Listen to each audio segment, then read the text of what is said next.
রহমাতুল্লাহি ওয়া বারাকাতুহু।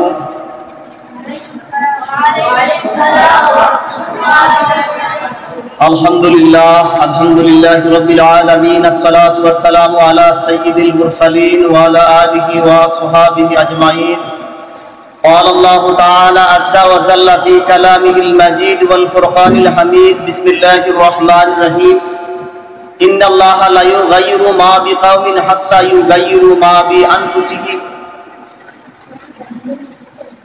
وعن عبد الله بن مسعود رضي الله تعالى عنه قال قال رسول الله صلى الله عليه وسلم من قرأ حرفا من كتاب الله تعالى فله به حسنة والحسنة بعشر أمثالها. رواه الترمذي. উপস্থিত অদ্য আয়োজিত জামিয়া নুরিয়া মাদ্রাসার সবক প্রদান পুরস্কার বিতরণী অনুষ্ঠানের সম্মানিত সভাপতি, মঞ্চে উপবিষ্ট আছেন অত্র মাদ্রাসার বিশিষ্ট দাতা সদস্য আলহাজ আব্দুর রব সাহেব, মঞ্চে উপবিষ্ট আছেন প্রবীণ সুন্নিয়তের অতন্ত প্রহরী হিসাবে যিনি মাঠে ময়দানে অক্লান্ত পরিশ্রম করেছেন, শ্রদ্ধাভাজন ব্যক্তিত্ব জনাব রুহুল আমিন সাহেব। উপস্থিত আছেন এককালের ইসলামী ছাত্র সেনার বলিষ্ঠ নেতৃত্বের অধিকারী জনাব আব্দুল হাকিম সাহেব, বিশিষ্ট রাজনীতিবিদ জনাব সেলিম মিয়াজি সহ অত্র মাদ্রাসার নির্বাহী পরিচালক হযরতুল আল্লাম মাওলানা কাজী সিদ্দিকুর রহমান সহ অত্র মাদ্রাসার প্রধান শিক্ষক, সহকারী প্রধান শিক্ষক, মহতারাম শিক্ষক মণ্ডলী, প্রিয় ছাত্র বন্ধুরা, আসসালামু আলাইকুম ওয়া রাহমাতুল্লাহি ওয়া বারাকাতুহু। আমি আলোচনা বেশি করব না, কয়েকটি মূল কথা বলে আমি আমার আলোচনা শেষ করার চেষ্টা করব। আমি কোরআনুল কারীম থেকে একটা আয়াত তেলাওয়াত করেছি। আল্লাহ ফরমান, ইন্নাল্লাহা লা ইউগাইরু মা বিকাউমিন।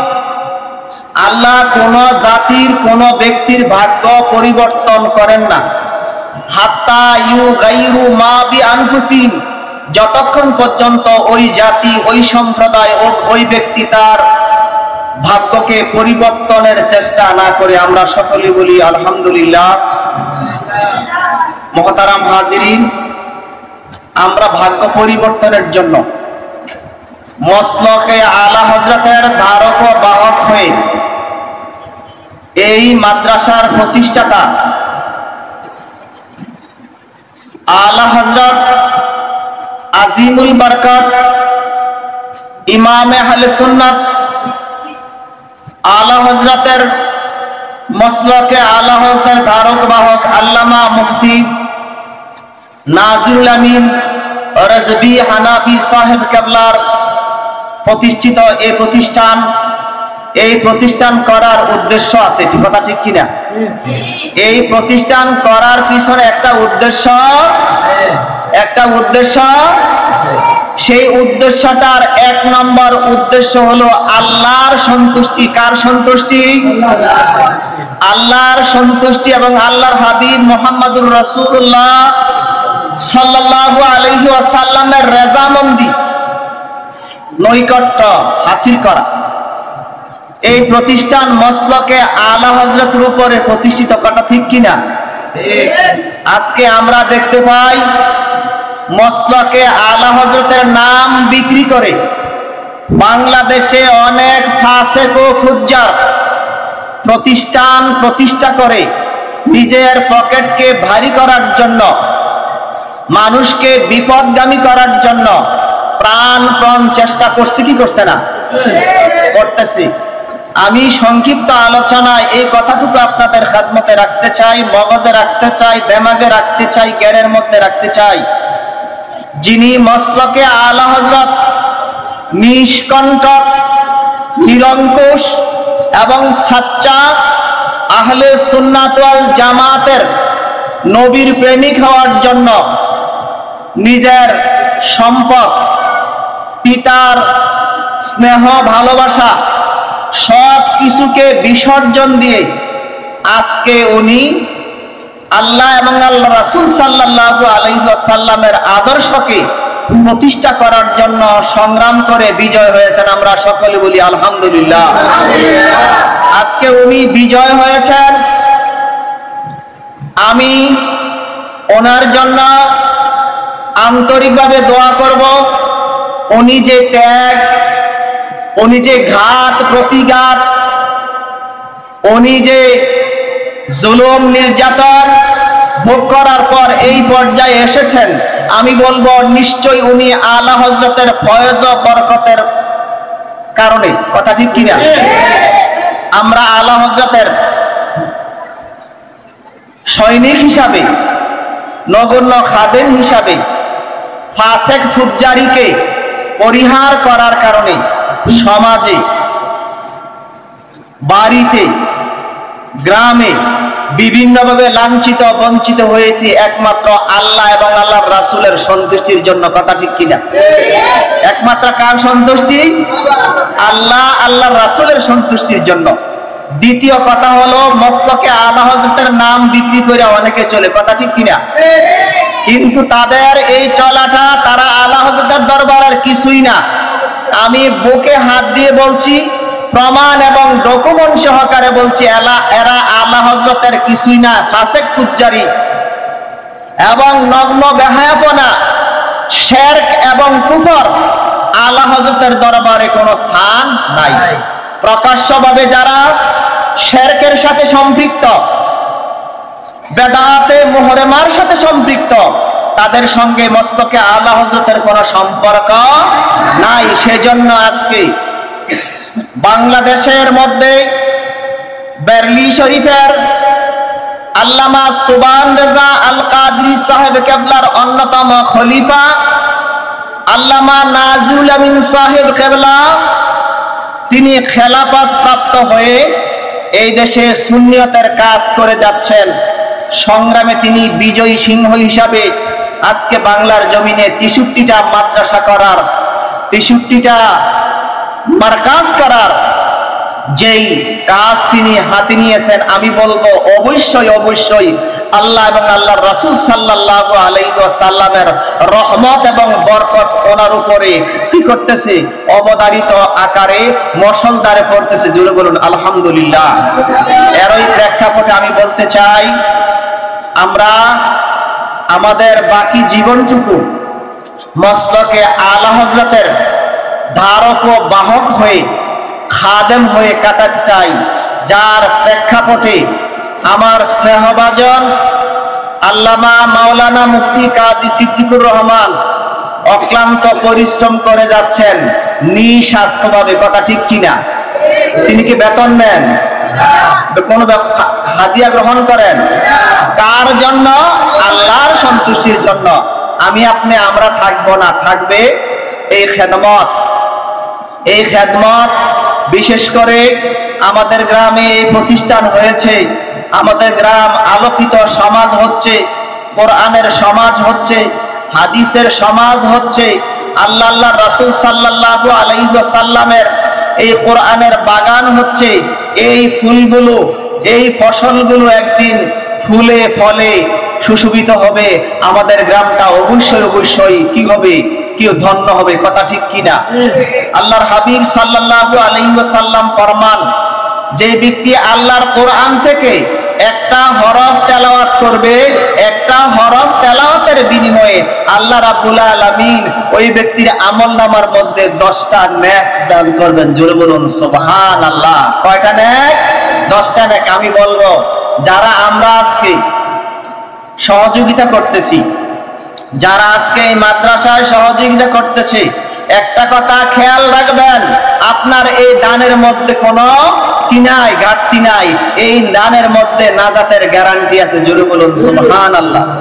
এই দানের মধ্যে কি আছে? নাজাতের গ্যারান্টি আছে, জান্নাতের গ্যারান্টি আছে। নবীজি বলেছেন, যারা আমার কোরআনকে প্রতিষ্ঠিত করার জন্য খাদমত করবে, খাদেম হবে, নবীজি বলেন তাদেরকে আমি আল্লাহ রাব্বুল আলামিন বিনা হিসাবে জান্নাত দান করবে। জোরে বলুন সুবহানাল্লাহ। হাসরের ময়দানে মানুষ হয়রান পেরেশান হয়ে যাবে, বেকারার হয়ে যাবে। আল্লাহ ওই সময় ওসিলা তালাশ করবেন। ওই সময় যদি আমার আপনার ওসিলা থাকে, আল্লাহর কোরআনের খেদমত, নিঃসন্দেহে আমরা জান্নাতি হব। জোরে বলুন সুবহানাল্লাহ। আমি আজকে শ্রদ্ধার সঙ্গে, বিনয়ের সঙ্গে স্মরণ করছি যে সকল বন্ধুগণ, যে সকল দানবীরগণ এই মাদ্রাসাকে, এই জান্নাতের বাগানকে প্রতিষ্ঠা করার জন্য জানে এবং মালে তারা কি করতেছেন, দান করতেছেন। তাদের দান কখনো বিফলে যাবে, কোনো বিফলে যাবে না। এই দানের কি আছে গ্যারান্টি? কি আছে গ্যারান্টি? আছে। আপনি 10 তালা 10 কোটি 20 কোটি টাকা খরচ করে একটা বাড়ি করছেন, এই বাড়ি কি আপনাকে জান্নাত দিতে পারবে? আপনার সন্তানের পিছনে শয়তানকে কোটি কোটি টাকার সম্পদ দিয়েছেন, এই সন্তান কি আপনাকে নাজাত দিতে পারবে?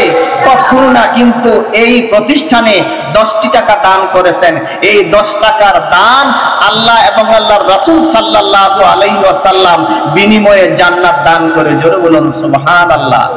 বিশেষত আমার শ্রদ্ধাভাজন মামা আলহাজ আব্দুর রব সাহেব প্রত্যেক রমজান আসলে তিনি নিজের সন্তানের কামাই, যারা আজকে অনেক পরিশ্রম করে মিডিল ইস্টে, বিশিষ্ট সৌদি আরব থেকে ওনার বড় ছেলে হুমায়ুন কবির, সে অত্যন্ত আশেকে রাসূল মানুষ, দানবীর মানুষ, দান করতেছেন, পাশাপাশি অন্যরাও করতেছেন, আমরাও করছি এবং করব। বিশেষ করে এই যে রমজানের শেষ লগ্নে, আজকে হলো রমজানের 26 তারিখ, রাত্র হলো শবে কদর। জোরে বলুন সুবহানাল্লাহ। শবে কদরের দোয়া আল্লাহ ফিরিয়ে দেয়? কখনো দেয় না। হাফেজ ছাত্রদেরকে সন্তুষ্ট করার জন্য, কোরআনের পাখিদেরকে সন্তুষ্ট করার জন্য ও নিজেই উদ্যোগটা নিয়েছেন। আল্লাহ রাব্বুল আলামিন যেন ওনার এই উদ্যোগকে কবুল ও মঞ্জুর করেন। আমরা সকলে বলি আমিন। না বললে নয়, কত বড় প্রেমিক, কত বড় আশেক। 10 শতক জায়গা তিনি এখানে দিয়েছেন। এই 10 শতক জায়গার দার এমনও সময় আসবে 10 কোটি টাকা। কথা ঠিক কিনা? পাশে উনি, আমার মনে হয় এখানে আমি শুনলাম গত কিছুদিন আগে নাকি উনি এখানে কবরস্থানের জন্য 1 শতক জায়গা দিচ্ছেন। আমার মনে হয় আর কি উনি এখানে শোয়ার চিন্তা করবেন। জোরে বলুন আলহামদুলিল্লাহ। একটা কোরআনের যেখানে খাদমত হবে, কোরআন যেখানে অহরহ তেলাওয়াত করবে, সেখানে যদি আমরা শুইতে পারি, এর চেয়ে আলা ভাগ্য, এর চেয়ে মর্যাদা আল্লাহর দরবারে আর কোনো কিছু হইতে পারে না। আল্লাহ রাব্বুল আলামিন যেন আমাদের সকলকে ওনার এই দান থেকে শিক্ষা গ্রহণ করে আমরা যেন দান করতে পারি। আল্লাহ রাব্বুল আলামিন যেন কবুল ও মঞ্জুর করেন। আমরা সকলে বলি আমিন। আমি আমার আলোচনার সারাংশের মধ্যে এই কথাটুকু বলতে চাই, আমাদের সময় প্রায় শেষ। আমরা আমাদের জীবন যৌবন আহলে সুন্নাত ওয়াল জামাতের জন্য, রেজবিয়া দরবারের জন্য, দরগানা দরবারের জন্য নিজের অনেক সম্পদ, অনেক টাকা পয়সা, অনেক মূল্যবান সময় বিসর্জন দিয়েছি। আমার শ্রদ্ধেয় কাকা রুহুল আমিন সাহেব, আব্দুল হাকিম সাহেব এবং আলহাজ আব্দুর রব সাহেব, আমার শ্রদ্ধাভাজন সেলিম ভাই সহ আমরা অনেকে অনেক সময়, অনেক টাকা তাদের জন্য কি করেছি, অক্ষ করে দিয়েছি। কিন্তু বিনিময়ে কি পেলাম?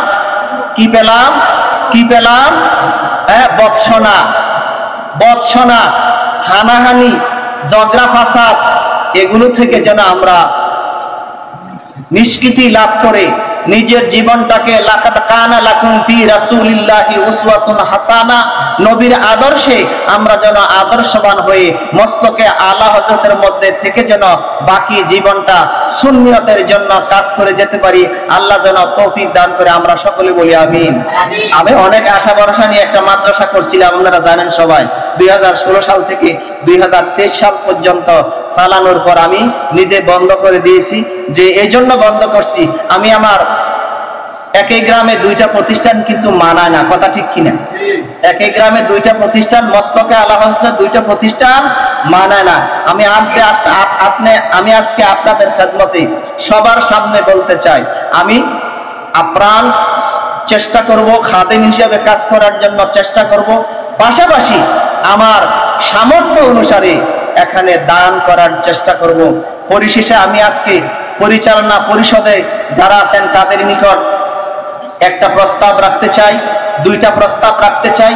একটা প্রস্তাব হলো, রমজান মাস যখন আসবে, রমজান মাস আসার সঙ্গে সঙ্গে দানের জন্য আকুল আহ্বান আকারে একটা চিঠি আমরা প্রত্যেক বাজারে বাজারে যদি আমরা দেই, যারা আমাদেরকে ভালোবাসেন তারা অবশ্যই আমাদেরকে সহযোগিতা করবে, কথা ঠিক কিনা?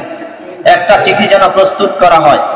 আর একটা বিষয় হলো, যেহেতু এই প্রতিষ্ঠানটা একটা ট্রাস্টের মাধ্যমে মুহিব্বিনে আহলে বায়ত রিজভিয়া দরগা শরীফ এবং মসলকে আলা হযরতের উপর প্রতিষ্ঠিত আমরা আলেম যারা আছি এবং এই গ্রামের সুদী জন যারা আছে, আমরা সকলে এক সময় বলবো, বৈশা আমাদের বাকি সময়টুকু জীবনের প্রতিদিনের 1 ঘন্টা, প্রতিদিনের 1 ঘন্টা সময় যদি এই প্রতিষ্ঠানের জন্য ব্যয় করি, অবশ্যই অবশ্যই এই প্রতিষ্ঠান কুমিল্লা জেলা নয়, বাংলাদেশের মধ্যে একটা অনন্য প্রতিষ্ঠানে রূপান্তরিত হবে। আল্লাহ রাব্বুল আলামিন যেন আমাদের এই মাকাসিদগুলো কবুল ও মঞ্জুর করেন এবং আমাদের এই খেদমতগুলো যেন আল্লাহর সন্তুষ্টি, কার সন্তুষ্টি?